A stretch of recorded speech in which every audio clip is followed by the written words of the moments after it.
Olá pessoal, espero que esteja tudo bem com vocês. Nesta última parte, então, efetivamente vamos concluir a aula de regulação da expressão gênica, nossa aula número 6, certo? Em que aqui eu vou abordar a segunda parte da organização e regulação da expressão gênica em eucariotos. Já tivemos 3 partes dessa aula anteriormente. A primeira eu explorei o conceito de interruptor genético, dei alguma explicação geral sobre a expressão gênica para eucariotos e procariotos. Na segunda parte desta aula 6, falei especificamente do controle da expressão gênica em procariotos, usando como exemplo o modelo do operon da lactose. Na terceira parte da aula, falei sobre a regulação da expressão gênica em eucariotos, particularmente o controle molecular da transcrição por meio de interruptores genéticos e também de enhancers, e também falei de splicing alternativo, um controle no processamento que envolve o processamento do RNA, do transcrito primário para RNA mensageiro. E para concluir, nós vamos falar agora de um mecanismo que envolve a remodelagem da cromatina. O remodelamento, a remodelagem da cromatina. O que quer dizer isso? A iniciação da transcrição em eucariotos deve levar em consideração a compactação do DNA nos nucleossomos e as formas mais compactas da estrutura da cromatina. Lembram disso, pessoal? Na primeira aula do nosso curso, que eu falei sobre empacotamento do DNA, eu usei esses termos cromatina, nucleossomo, e vocês vão se lembrar agora que é aquela forma.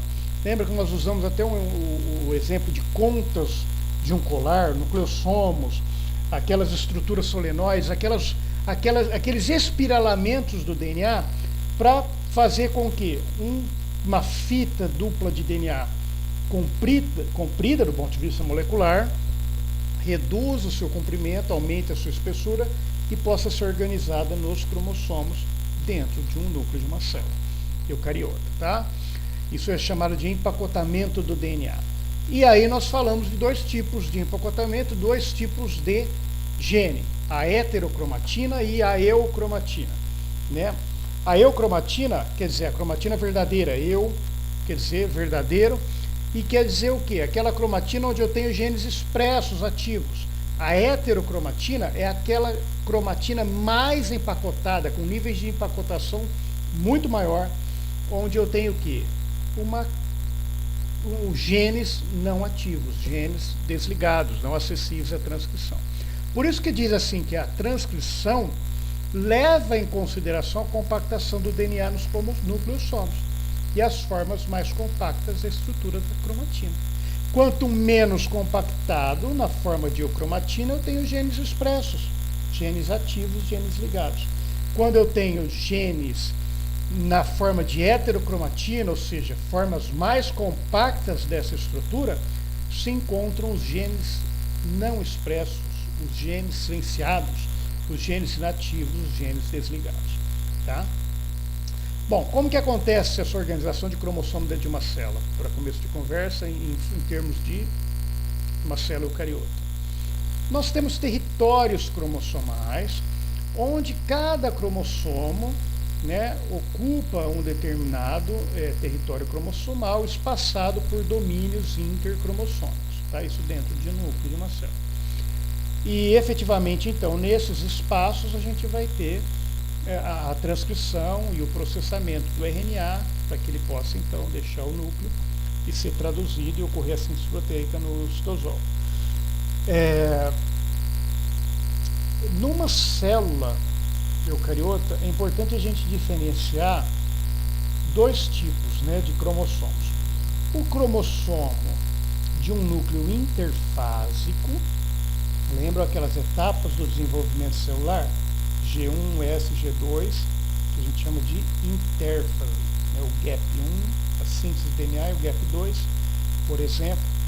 E nós temos depois a mitose ou a meiose. Enfim, numa célula que não está em constante divisão, uma célula que não é da linhagem clonal, vai sofrer uma diferenciação, ela tem um período de desenvolvimento, um período de tempo que ela atua até entrar em apoptose, né, senescência e morte celular. Este núcleo é chamado, por exemplo, de núcleo interfásico, um núcleo também em atividade, onde os cromossomos eles não vão se duplicar, mas eles vão se encontrar nesses respectivos territórios e organizados na forma de eu e heterocromatina. E geralmente as porções contendo gene ativos são regiões com genes mais, com regiões da cromatina menos empacotadas. Este cromossomo, então, quando a gente tira vê uma micrografia desse núcleo, a gente vê dessa maneira, olha só. Né, você tem aqui marcadores de cromossomo, né, onde aqui do cromossomo 7 humano, que estão aqui espaçados e os cromossomos não são nem vistos, não são visualizados. Este tipo de cromossomo, aquele cromossomo em forma de X grosso, que todo mundo às vezes desenha, costuma verificar, são cromossomos metafásicos, são os maiores níveis de empacotamento de um cromossomo. Ele está super empacotado, por quê? Porque é uma célula em divisão, ela dobrou a quantidade de DNA que ela tinha, aparece na forma de cromátides irmãs, são 96 cromátides, né, no caso do humano, e que estão super empacotadas para poderem ser organizadas e a célula se dividir. Tá? É muito DNA dentro daquela célula naquele momento. Então, o que acontece? Veja só aqui os dois cromossomos agora pareados, né, os homólogos e assim por diante. E depois as cromátides após a divisão. Então, veja, pessoal, nós temos aqui que levar em conta isso. Uma célula que está sintetizando proteína, que está ativa, né, com a sua função específica, ela não vai ter cromossomos nessa condição, super empacotados, né, puramente heterocromatina, vamos dizer assim. Então essa organização é importante, essa diferenciação da organização da cromatina. A cromatina, ela pode ser intercambiável, eucromatina e heterocromatina pode ser intercambiável. E existem elementos, existem fatores dentro de uma célula que podem fazer essa transformação de heterocromatina para eucromatina, de eucromatina para heterocromatina, numa célula que está em atividade celular, certo? Então nós temos aqui, por exemplo, olha só, um repressor que envolva a remodelagem da cromatina. Agora eu não estou mais falando de interruptor genético. Um repressor que envolva a remodelagem da cromatina quer dizer o quê? Vai ser um fator, uma proteína, um complexo, que vai silenciar o gene, vai transformar aquela região do gene, o que contém o seu promotor, em heterocromatina, super empacotada. Quando eu chamo agora um ativador, eu vou estar falando de uma proteína, eu vou estar falando de um complexo, de uma molécula, que vai fazer o quê? Vai atuar na remodelagem da cromatina de maneira que relaxe a cromatina. Ela deixa de ser heterocromatina e passa a ser eucromatina. Certo? Bom, vocês se lembram que para o empacotamento do DNA, o primeiro nível são o quê? Os nucleossomas, que são formados por octâmeros de histonas. Estão lembrados? H2A, H2B, H3 e H4.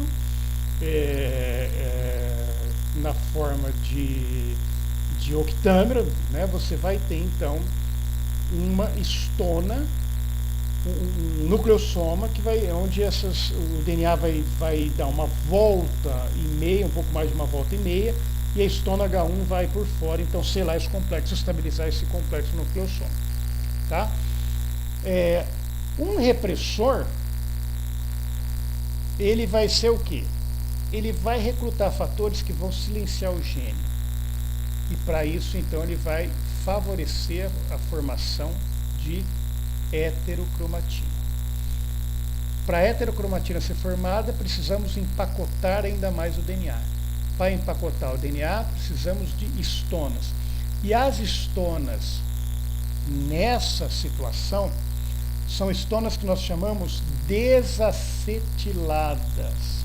Ou seja, elas não têm grupo acetil ligado a elas, certo? Então, histonas, vamos chamar assim, puras, né, entre aspas, sem grupos acetil, favoravelmente interagem com o DNA e geram cromatina. Tá? Então, um bom repressor, complexo repressor, é este exemplo chamado HDAC, histona desacetilase. Por quê? Porque ele desacetila as histonas e favorece, então, o enovelamento do DNA. O contrário é um ativador. Um bom ativador, que envolve remodelagem de cromatina, para ativar a expressão gênica, o que ele tem que fazer? Ele tem que impedir que as histonas interajam com o DNA e ele empacote em heterocromatina, tem que favorecer a cromatina, tem que retirar histonas. Neste caso, as histonas são acetiladas, pessoal. Vou ter grupos acetil ligados à histona. E para isso, o complexo, um exemplo, é o complexo chamado RAT, histona acetiltransferase. Ou seja, ele transfere grupos acetil para as histonas, elas perdem a capacidade ou diminui a afinidade pelo DNA, ele deixa de estar enovelado e nós temos então aqui uma abertura, uma folga nessa cromatina, na forma de eocromatina. Olha o que acontece. Eu tenho agora um sítio aberto para RNA polimerase interagir com o seu interruptor genético, com o seu sítio-alvo, promotor, tatabox, e realizar a transcrição. Então, o que está mostrando aqui?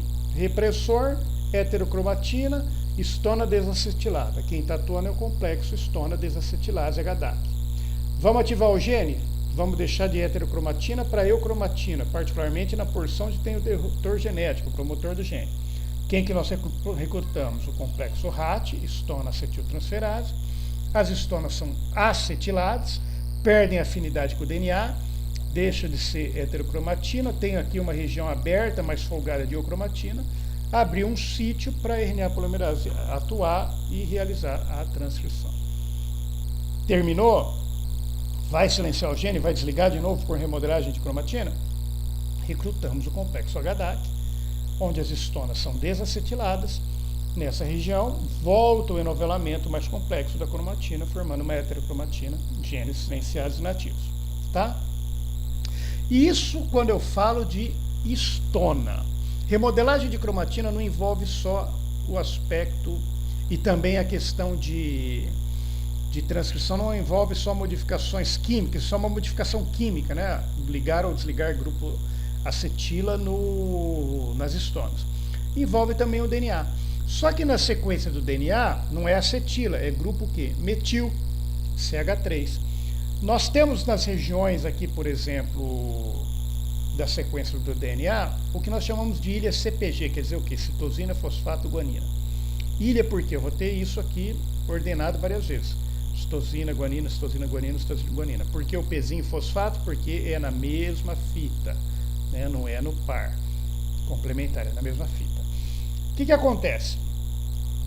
Quando eu não tenho grupo metil ligado aqui no DNA, o fator transcricional e a RNA polimerase reconhece o alvo facilmente e transcrevem o gene.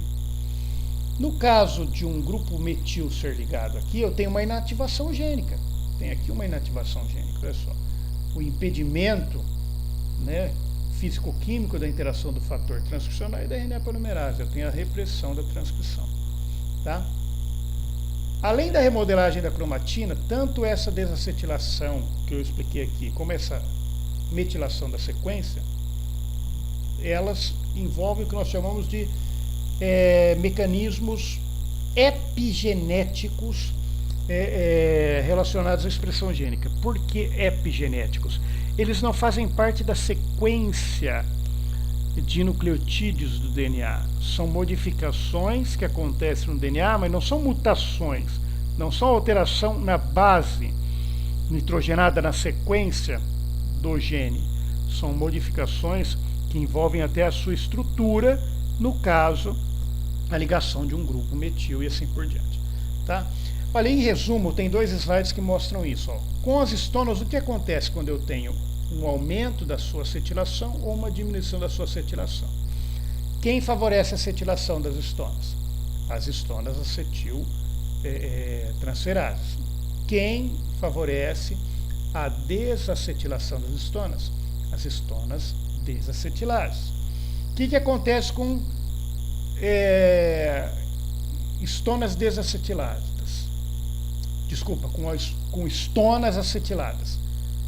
Elas perdem afinidade para compactar a cromatina, eu tenho genes ativos na eukromatina. O que é que acontece quando eu tenho o que é a redução das acetil nas histonas? Elas aumentam a afinidade pelo DNA, aumentam a compactação da cromatina, eu tenho genes nativos na forma de heterocromatina. Quando eu olho para a sequência do DNA e para a metilação agora, quando aumenta a metilação das ilhas CpG, metilases ou DNA metiltransferase, o que vai acontecer? Aqui no caso eu tenho genes inativos, vou ter aqui uma heterocromatina. Reduziu a metilação, eu tenho demetilases. Reduziu a metilação na sequência do DNA, nas ilhas CpG, eu tenho um favorecimento de eukromatina e, portanto, genes ativos. Isso são os mecanismos que envolvem remodelagem da cromatina, tá? E para mostrar, finalizando aqui um exemplo disso, olha só, eu tenho aqui 4 nucleossomos, uma região aqui de cromatina, é uma sequência de DNA. Aqui em verdinho está mostrando o promotor do gene, promotor. Qual era o interruptor genético importante do promotor básico? Lembra quem era? TBP, o Tatabox. E aqui em vermelhinho eu tenho um interruptor genético que é um sítio-alvo para um fator de transcrição ativador. Um ativador. Como vocês podem observar, nesta associação com o nucleossomo, vamos dizer aqui numa região de heterocromatina, tanto o Tatabox, que é o sítio para RNA polimerase, como este sítio-alvo, esse interruptor genético para um fator, para um ativador, não estão disponíveis. Eles estão enovelados nas histonas, de maneira que eu não tenho condição, esses fatores em trans, seja o fator, o ativador, fator transcricional ativador, seja a RNA polimerase, o TBP, o Tata Binding Protein, não reconhece, não liga aqui. Então, esse gene está inativo, esse gene está desligado, esse gene está silenciado. Por alguma razão, seja, por exemplo, o desenvolvimento temporal de um organismo, durante a sua embriogênese, ou durante a sua maturidade sexual, sua puberdade, eu preciso ativar esses genes que estavam ali desligados, né? Mudar esse estado de conformação de genes silenciados, é preciso que a condição celular, o desenvolvimento do organismo, leve ao recrutamento desses complexos de remodelagem da cromatina, que são chamados CRCs. Existem vários tipos de complexos, tá? Vou passar um texto que fala alguma coisa para vocês. Nós já falamos agora há pouco de RADs e HDACs, enfim. Nós temos esses complexos de remodelagem da cromatina que vão reposicionar esses nucleossomas, vão alterar esse perfil hétero, eukromatina, sítios alvo que estavam escondidos, que passam a ser expostos e assim por diante. O que vai acontecer? Quando eu remodelei a cromatina, aqueles sítios alvos que estavam escondidos, enovelados no cromossomo, passaram agora a estarem disponíveis tanto para a RNA polimerase como para o fator transcricional ativador. Este fator transcricional ativador, que está chamado de TAP, Transcriptional Activator Protein, o que vai acontecer? Vai favorecer a RNA polimerase a reconhecer esse ligar ao Tatabox por meio do TBP, Tata Binding Protein. O que vai acontecer? Nós temos agora, então, a condição de uma transcrição gênica eficiente, certo? Então, veja, o gene estava silenciado, o gene estava desligado. Após a associação de um complexo de remodelagem da cromatina, esses nucleossomos foram reposicionados, de maneira que os sítios que estavam escondidos agora se tornaram alvos ativos, visíveis, físico-quimicamente passíveis de interação com o ativador e com a RNA polimerase. E o gene é transcrito. Tá? O contrário, ou seja, para silenciar esse gene, para desligar esse gene, é o contrário. O complexo vai remodelar de que maneira? Escondendo o sítio alvo. Então veja que mecanismo interessante, né, de controle da expressão gênica que pode ser encontrado nos eucariotos, e particularmente esse tipo de controle, ele é muito utilizado, como eu já disse, quando eu tenho genes que vão ser desligados de uma vez para sempre, genes que devem ser ligados de uma vez para sempre, tá? Ou seja, é um mecanismo muito mais efetivo. Eu não preciso toda hora ficar atuando no interruptor genético, enfim, ter um repressor, ter um ativador. Se eu enovelei, se o sítio está escondido, está empacotado, está na forma de uma heterocromatina, esse gene nunca mais vai ser transcrito, e vice-versa. Tá? Finalizando esse assunto, eu gostaria de falar de uma coisa bem recente, que se trata de imprinting genômico. Esse imprinting genômico, ele lida com uma marca, vem a ser uma marca que pode ser encontrada em alguns genes autossômicos que passam a ter então um padrão em comum de herança. Tá? Isso já foi descoberto aí há uns 20, quase 30 anos em mamíferos, e ele lida exatamente com essa questão epigenética de metilação do DNA que eu havia mostrado para vocês, ou seja, um DNA metilado ele é inativado, é aquele DNA com grupos metil que o fator de transcrição RNA polimerase perde acesso ao sítio-alvo. Tá? Então, algum mecanismo que faz essa modificação no gene cria uma marca, um imprinting. Tá? Um imprinting. O que acontece com esse gene imprintado? Como nós temos uma herança paterna e uma herança materna, herdamos um cromossomo de cada progenitor, né? O que acontece? Nós temos uma herança dialélica, né? Nós temos pares de genes. Lembra do azão-azinho, azão-azão, azinho-azinho? Temos pares de genes. Quando um gene é imprintado, o que acontece? Nós passamos a ter agora uma herança monoalélica, ou seja, somente um alelo de um dos progenitores que não foi imprintado, que não foi metilado, vai ter a sua expressão gênica, seja qual seja este alelo. Então, o que nós, seja o azão, o azinho, por exemplo, tá? Um exemplo básico aí para vocês imaginarem a questão de alelos. Uma herança monoalélica, porque um gene foi imprintado, ele não tem mais função, ele não é mais visto, e somente a cópia herdada do pai ou da mãe é que vai então exercer a sua função como alelo disponível. Aí que entra a coisa.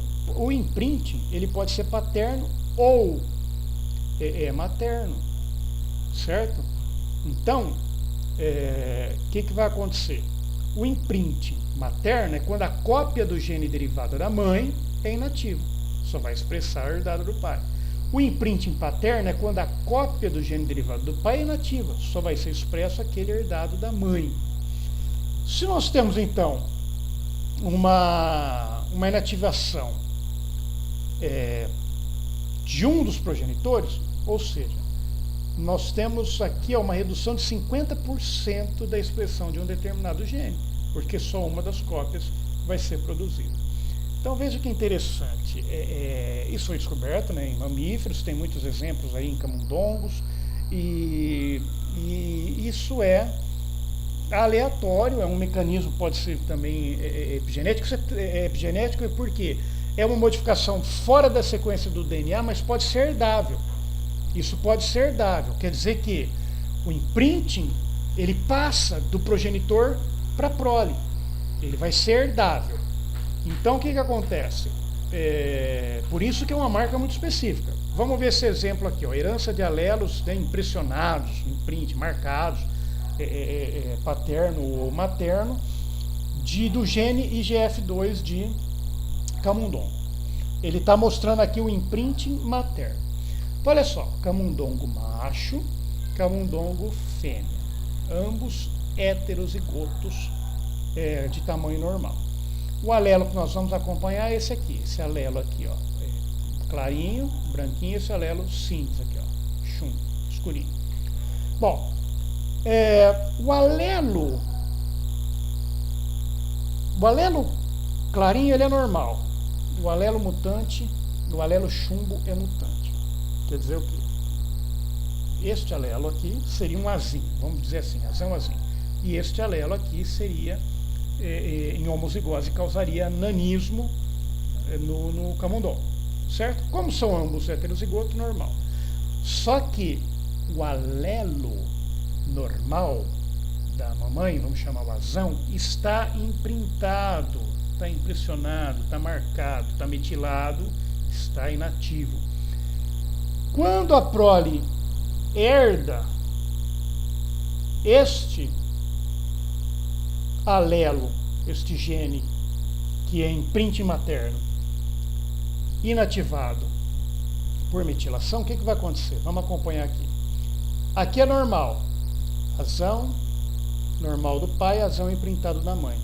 Tamanho normal, está em homozigose. Esse não funciona, mas tem 50% da expressão desse. Esse aqui, do pai, azão, esse da mãe, azinho. Opa, é heterozigoto, mas esse aqui é dominante, então tamanho normal. Esse aqui, azinho, alelo mutante do papai e da mamãe, azinho. Anão, homozigose de azinho, anão.